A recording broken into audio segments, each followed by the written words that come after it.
Değerli akupunktur hayranları, ben Doktor Nimetullah Reşidi. Dünya Akupunktur Dernekleri Federasyonu, WFAS Uzmanlar Komitesi üyesiyim.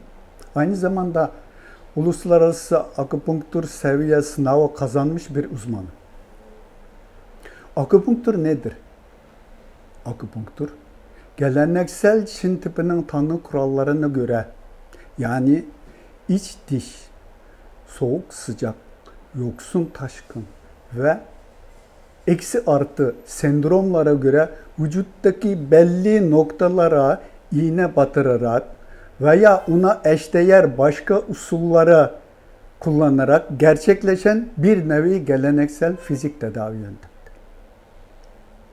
Akupunkturu basit bir dille ifade etmek gerekirse, onu çi akışı değil, can dolaşımının dengesi olarak, denge tedavisi olarak kabul etmek daha cazip olacaktır.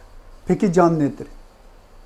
Can, doğanı oluşturan manyetik güçlü insan vücudundaki tezahür şeklidir. Can, hayattır, yaşamdır, diriliktir, güçtür, kuvvettir. İnsan vücudunun varlığıdır, özüdür.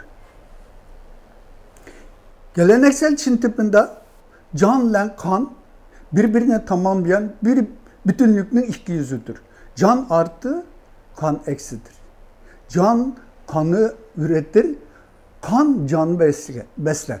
İnsan vücudundaki tüm faaliyet can ve kan arasındaki hizmet gövdesine, yani yin yang dengesine bağlıdır.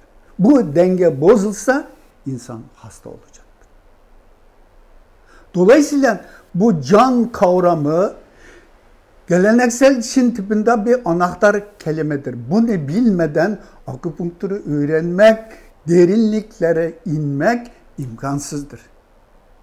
Ben böyle bir konuyu akupunktur hayranlarına daha kolay bir şekilde izah etmek için 50 senelik birikimde Çince Akupunktur adlı bir kitapla hazırladım.